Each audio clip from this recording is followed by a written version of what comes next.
Muy buenas tardes, estimados alumnos. Damos inicio a la clase número 19, siempre hablando sobre el tema del Estatuto de Roma, el marco jurídico de la Corte Penal Internacional.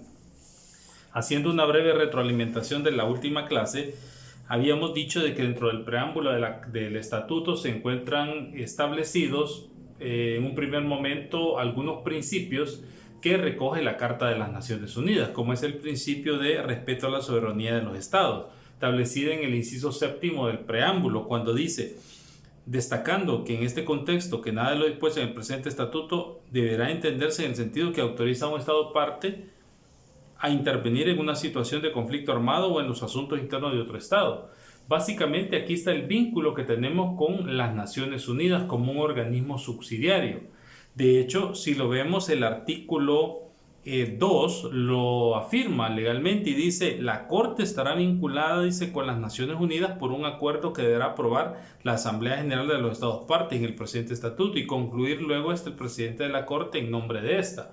Entonces, una de las primeras ideas principales de esto es que la Corte está vinculada, es un órgano subsidiario de las Naciones Unidas, aparte de la Corte Internacional de Justicia, que ya habíamos hablado de eso. En segundo lugar, dentro del preámbulo también nos establece de que este estatuto es un tratado ley, no es un tratado contrato, por el carácter permanente e independiente que le genera a este tribunal supranacional.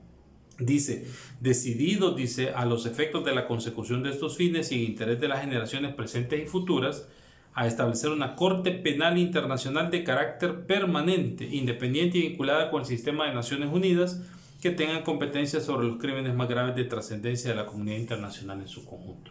Bien, entonces, esto lo que nos indica pues es que todo el sistema de protección internacional de los derechos humanos está vinculado con las Naciones Unidas como tal. Luego habíamos hablado en el artículo 1 qué va a ser la Corte o cómo se instituye la Corte, y dice: se instituye en el presente una Corte Penal Internacional. La Corte será una institución permanente, estará facultada para ejercer su jurisdicción sobre personas respecto de los crímenes más graves de trascendencia internacional de conformidad con el presente estatuto, y tendrá un carácter complementario de las jurisdicciones penales nacionales. La competencia y el funcionamiento de la Corte se regirán por las disposiciones del presente estatuto. Bien, hay varias cosas que decir en base a este artículo. Primeramente, de que la competencia de la Corte es respecto a personas que cometen uno de los delitos contemplados en el estatuto, que solamente son 5 delitos como tal. Esto hay que aclararlo, porque cuando hablamos de una Corte Penal Internacional no es que nos estemos refiriendo, a un tribunal supranacional subsidiario de todos los delitos que puedan darse en una legislación interna o en los tribunales internos. Por ejemplo, acá no se conocen delitos de amenazas, ni de lesiones, ni de violación de una persona para con otra, ni de usurpaciones, ni de un robo agravado, de estafa, etc. No se trata de ese tipo de delitos. Entonces, por eso ya el estatuto establece 5 delitos como tal. Ese es en un primer orden. En un segundo orden, la competencia de la Corte está destinada para procesar personas, no estados, como lo hace la Corte Internacional de Justicia. ¿Sí? Como lo hace la Corte Internacional de Justicia. Entonces, acá se procesa a la persona, al funcionario o al militar que ha actuado de una manera intencional para la comisión de cualquiera de los 5 delitos y con cualquiera de las modalidades que se establecen ahí. En un tercer momento es importante mencionar la complementariedad que tiene la Corte Penal Internacional. Esto significa, pues lógicamente, que no va a ser un organismo supranacional que va a actuar de manera principal o prioritaria ante la solución de un conflicto penal. Definitivamente hay que agotar los mecanismos internos para que se pueda acudir a este tribunal. Yo decía en una clase pasada, generalmente los tribunales supranacionales tienen esa modalidad. Tienen el carácter complementario o subsidiario. Y esto es lógico, ¿no? Acordémonos que hay que respetar la independencia de los estados, la soberanía, la institucionalidad, la división de poderes, su sistema de gobierno, etcétera. Y ante esa situación, pues los organismos supranacionales son respetuosos de los principios procesales y de los lineamientos, los principios de derecho internacional que rigen a los estados, y en ese sentido, pues no puede actuar de una manera principal antes que la jurisdicción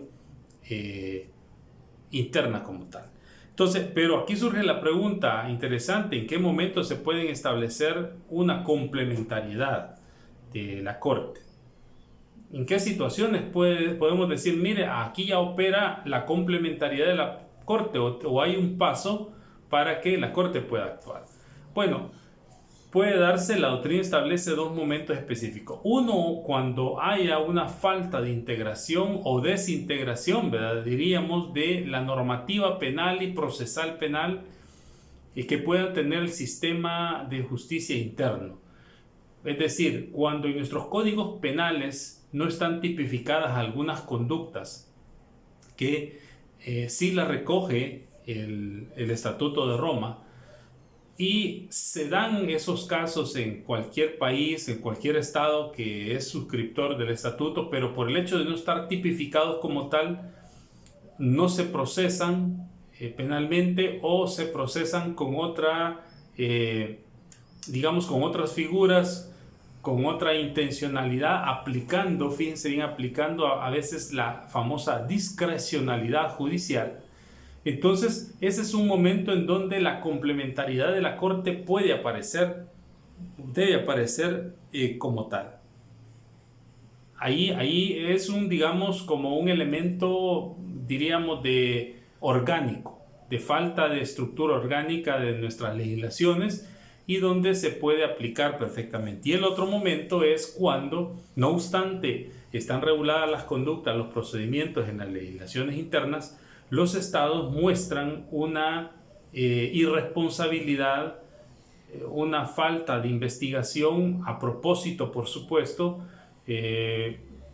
una situación para prevalecer a un grupo en específico, a tal grado de no investigar o de investigar a medias. Entonces, cuando los procesos han sido defectuosos y se logra demostrar eso, puede llegar la Corte Penal Internacional a actuar como un ente complementario, subsidiario como tal. Entonces es interesante poder analizar sobre eso, pues, para que tengamos claro en qué momento la Corte puede actuar en un caso en particular. Ahora, ¿cuál es la naturaleza de la Corte Penal? Dice el artículo 4, vean qué interesante: condición jurídica y atribuciones de la Corte. La Corte tendrá personalidad jurídica, tendrá también la capacidad jurídica que sea necesaria para el desempeño de sus funciones y la realización de sus propósitos. La Corte podrá ejercer sus funciones y atribuciones de conformidad con lo dispuesto en el presente estatuto en el territorio de cualquier estado parte, y por acuerdo especial en el territorio de cualquier otro estado. Es interesante porque su naturaleza jurídica, establecida en el artículo 4 del estatuto, le da esa personalidad que tiene, ¿no? Es decir, la Corte perfectamente, media vez tenga ya un aviso o una denuncia por los entes encargados de poderlo ejercitar, ya lo vamos a ver, perfectamente puede no solo requerir de cualquier institución intergubernamental en El Salvador informes, o de personas informes, sino también tiene la capacidad de venir al país y poder investigar acá, de poder solicitar la colaboración de la Fiscalía, de los tribunales, y poder buscar la evidencia como tal. Y las personas jurídicas, en este caso, o personas naturales, están en la obligación de contribuir con las actividades de investigación de la Corte o de la Fiscalía de la Corte Penal Internacional. ¿Por qué razón? Simple y sencillamente, pues, porque este tratado es ley de la República. El Estatuto de Roma para nosotros es ley de la República, como que tuviéramos un código civil, el código laboral, el código mercantil, que hay que respetarlo. Así lo establece el artículo 144, inciso segundo de nuestra Constitución, y demás artículos relacionados a esto. Entonces, Esto de que tiene personalidad jurídica también tiene que ver con el hecho, pues, de que sus fallos son de estricto cumplimiento, desde luego. O sea, no está en discusión el hecho de que alguien analice o piense si va a colaborar o no va a colaborar. Incluso dentro de los últimos articulados de la Corte se establece una serie de delitos contra la administración de justicia o contra autoridades administrativas del Estado correspondiente, porque podría darse el caso de que, si bien es cierto, colaboran, pero colaboran mal o malintencionado o con un fraude procesal. Pueden dar malos testigos, que no son los correctos, o prueba documental a medias, etc. Entonces ya hay una mala intención también del Estado sobre eso, y esto ya lo previó el estatuto también.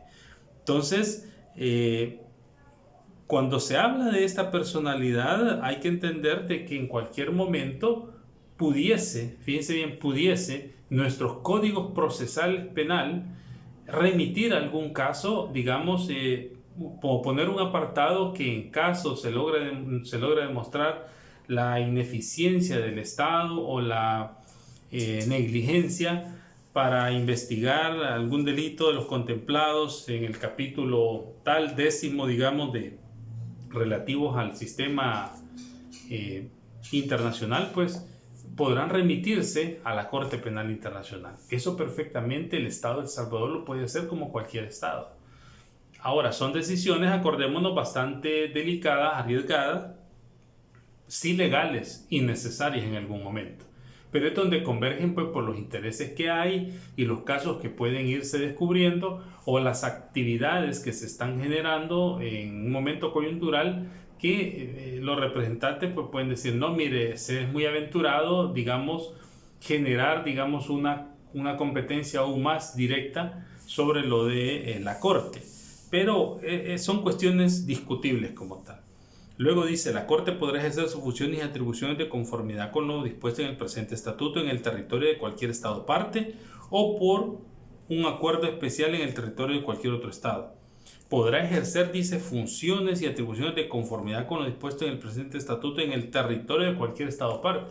O sea, aquí no hay, ya media vez seamos parte, no hay violación a principios de soberanía, hay intromisión en los asuntos internos de los procesos.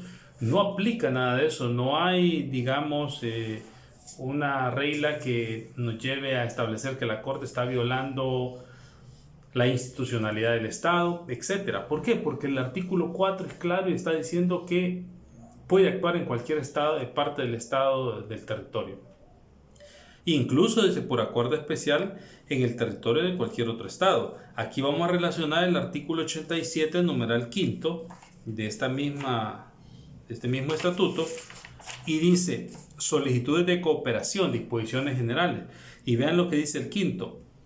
Dice: la Corte podrá invitar a cualquier Estado que no sea parte en el presente estatuto, dice, a prestar la asistencia prevista en la presente parte, por la base de un arreglo especial, un acuerdo con ese Estado o de cualquier otra manera adecuada.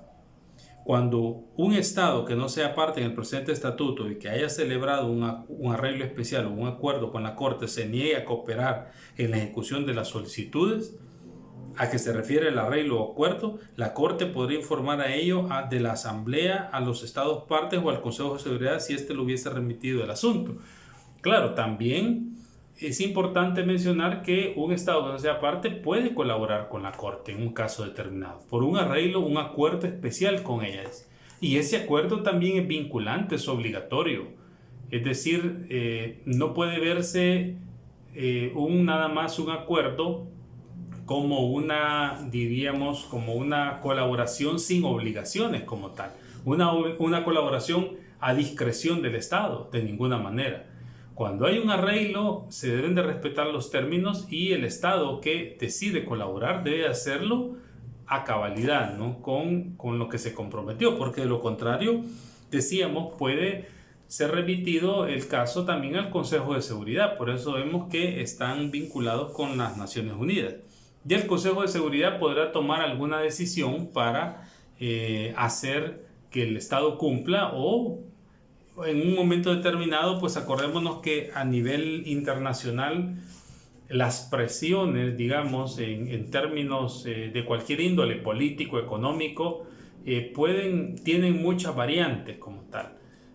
No podemos decir de que van a, de pronto o de momento van a generar alguna ruptura de relaciones diplomáticas, o se va a sancionar al Estado con X o Y situación. No, hay otras medidas que a nivel, digamos, político se van concretizando para que el Estado vaya colaborando con esa situación. Recordemos que ningún Estado, y más el nuestro, en el caso de El Salvador, pudiésemos vivir aislados de la comunidad internacional. Yo creo que desapareceríamos en poco tiempo del mapa si nosotros, por ejemplo, en aras de escudarnos en una soberanía o en una protección de territorio de Estado o de nuestra ideología política o de lo que fuera, pues nos negáramos a colaborar o a ser parte de la comunidad internacional. Creo de que eso hoy por hoy pues para nadie es saludable, para ningún Estado como tal. Entonces vean qué interesante se vuelve, porque también la Corte puede trabajar con organismos que no son parte de las Naciones Unidas, con Estados, perdón. En el artículo 2, cuando hablaba de la relación que tiene la Corte con las Naciones Unidas, es necesario que vinculen el artículo 22 de la Carta de las Naciones Unidas como tal. Eso nos da la pauta de que es un organismo subsidiario. Ahora, dice la competencia, la admisibilidad y el derecho aplicable. La Corte conoce 5 delitos. Dice el artículo 5, la competencia de la Corte se limitará a los crímenes más graves de trascendencia para la comunidad internacional. En su conjunto, la Corte tendrá competencia de conformidad con el presente estatuto respecto de los siguientes crímenes: crimen de genocidio, lesa humanidad, crímenes de guerra, crímenes de agresión. La Corte ejercerá competencia respecto del crimen de agresión una vez que se apruebe una disposición de conformidad con el artículo 121 y 123 en que se defina el crimen y se enuncien las condiciones de las cuales lo hará. Esta disposición será compatible con las disposiciones pertinentes de la Carta de las Naciones Unidas. Hasta la actualidad, según los informes de la Corte Penal Internacional, todavía no tenemos un concepto definido sobre el crimen de agresión. Se han establecido varias ideas, ¿sí? Por ejemplo, una agresión puede constituir, decían por ahí, un tema grave, un daño irreparable y grave que se dé al tema del medio ambiente. Aunque no es un tema, digamos, propiamente que va vinculado con el daño directo hacia una persona, pero sí indirectamente pues perjudica la vida y puede considerarse un delito de agresión. Hablaban también de los delitos, podrían irse configurando como aquellos delitos de corrupción, son delitos de agresión también hacia las naciones, ¿no? Estas son ideas nada más que están en el tintero de la Corte Penal Internacional, cómo pueden ubicar, por ejemplo, estos delitos de corrupción a gran escala, de los cuales vive Latinoamérica y el mundo, ¿no? En todos los países, y que por eso no hay un avance, no hay un desarrollo de las naciones. Eso puede constituir un crimen de agresión. El Salvador fuera experto en esto si ya se catalogara como tal ese delito y se elevara a esta categoría de un crimen de agresión, ¿no?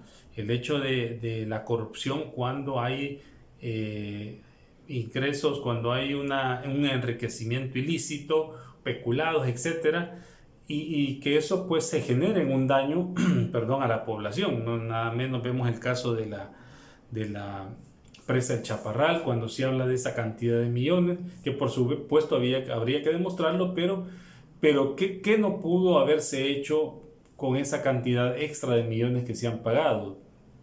Se me ocurre, por ejemplo, equipar escuelas, reparar escuelas, unidades de salud en todo El Salvador, establecer algunas vías de comunicación, puentes, caminos vecinales, etcétera, ir generando mejores condiciones de salubridad, tratamiento de los desechos, que todos esos temas al final vienen a redundar en una agresión hacia la población. Esa es la idea que se ha ido manejando de todo este tipo de conceptos, ¿no? Que hoy por hoy se están puliendo como tal. Por ejemplo, dice el artículo, bueno, si vemos el 121 y 123, dice de la siguiente manera, que es a los que nos remite ese otro artículo. Dice el artículo 121. Dice, bueno, habla de las enmiendas que van a hacerse. Las enmiendas de los artículos 5, 6, 7 y 8 del presente estatuto entrarán en vigor únicamente respecto a los estados partes que la hayan aceptado un año después del depósito de sus instrumentos de ratificación o aceptación. La Corte no ejercerá su competencia respecto de un crimen comprendido en la enmienda cuando haya sido cometido por nacionales o en el territorio de un estado parte que no haya aceptado la enmienda. Bueno, esto habla pues que definitivamente no, si el Estado no ha aceptado ya la codificación del delito de agresión, pues aunque se esté cometiendo acá, no se puede juzgar en este tribunal. Bueno, el 123 también nos habla de, dice, 7 años después de entrada en vigor del presente estatuto, el secretario general de las Naciones Unidas convocará una conferencia de revisión de los estados partes para examinar las enmiendas al estatuto. El examen podrá comprender la lista de crímenes indicados en el artículo 5, pero no se limitará a ellos, dice.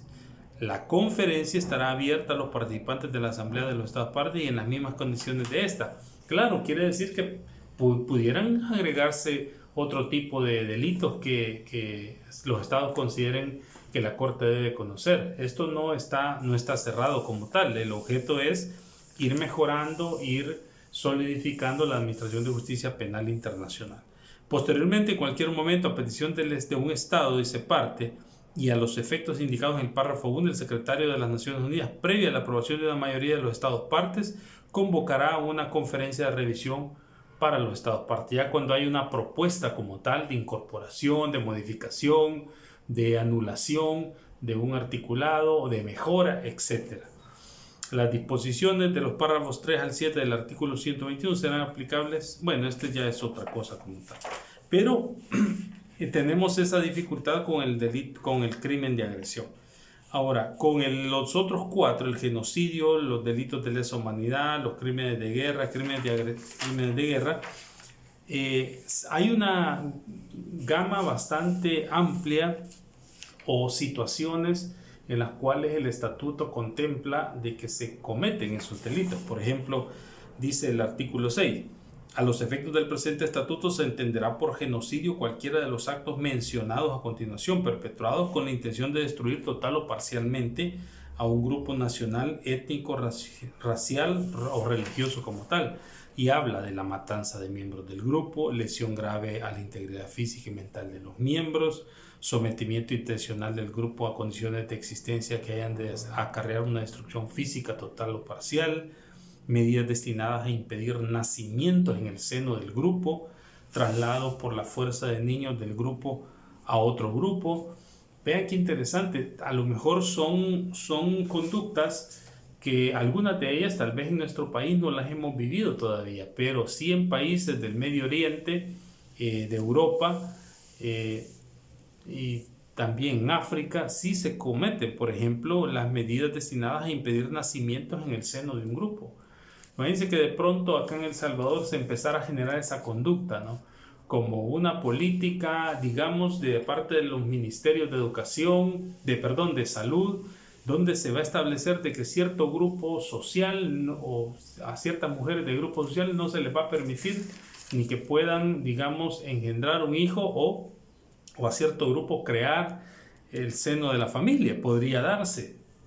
Estoy siendo un poco extremo, pues, pero a lo que lleva el estatuto es a contemplar las posibilidades, o sea, la extensión que puede tener este delito de daño como tal.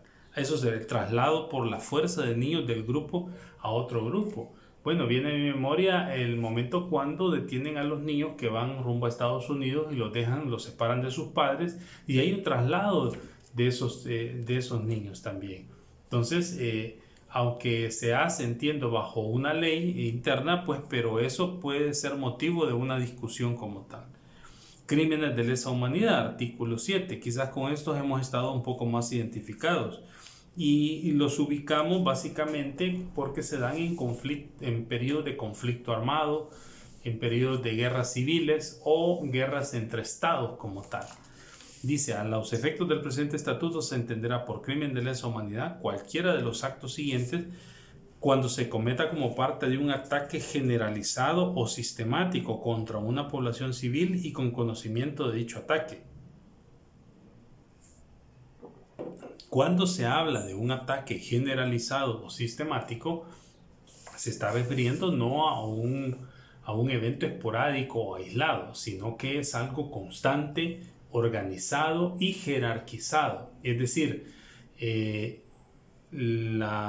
los grupos que cometen estos delitos son grupos organizados, jerarquizados y sus prácticas son sistematizadas bajo procedimientos y de manera continua.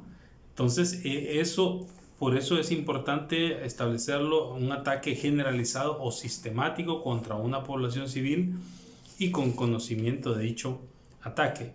2 puntos: asesinato, exterminio, esclavitud, deportación o traslado forzoso de población, encarcelación u otra privación grave de libertad física en violación a normas fundamentales de derecho internacional.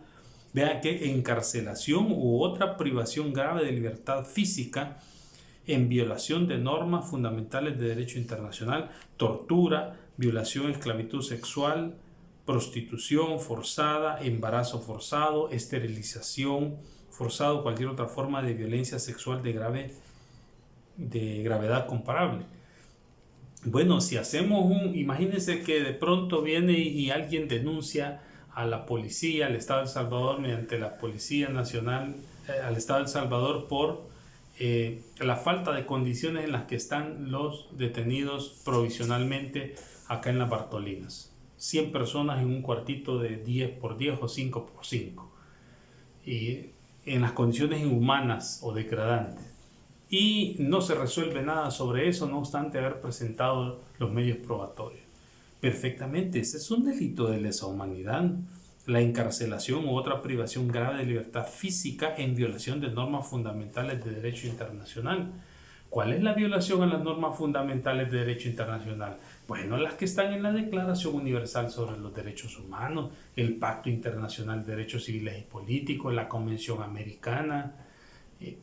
Son normas donde se establecen procedimientos, derechos, facultades también para el tratamiento, en este caso, de personas privadas provisionalmente de libertad, donde se establece, por ejemplo, que por el hecho de garantizarles su presunción de inocencia no pueden estar en esas condiciones. Por ejemplo, condiciones infrahumanas. O sea, no me estoy metiendo con el tipo de delito que han cometido o el calibre de personas que sean. Porque alguien puede decir, mire, pero son criminales. Es cierto.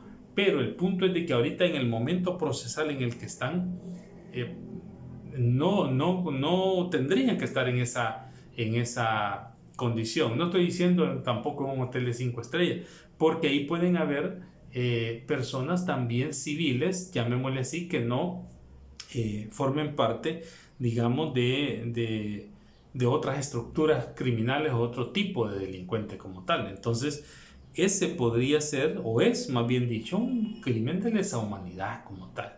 No solamente los homicidios, como tenemos a veces la intención de mencionar, la deportación o traslado forzoso de las poblaciones.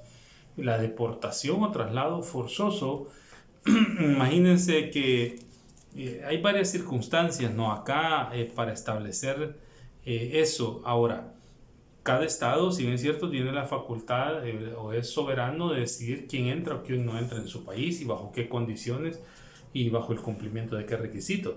Pero el detalle es cuando ya hay una entrada legal que cumple requisitos, pero a pesar de eso se da este desplazamiento forzoso, es decir, no es voluntario. Entonces aquí ya puede haber también una persona, por ejemplo, ya establecida en un país, aunque no sea el suyo, que entró de manera legal cumpliendo requisitos, pero de un momento a otro pues hay una ruptura de eso sin mayores justificantes y las consecuencias familiares, laborales, económicas, sociales son graves para las personas, al sacarlos de manera violenta, pues eso también puede constituye un delito de lesa humanidad. Bien, nos quedamos hasta acá y continuamos en la siguiente clase.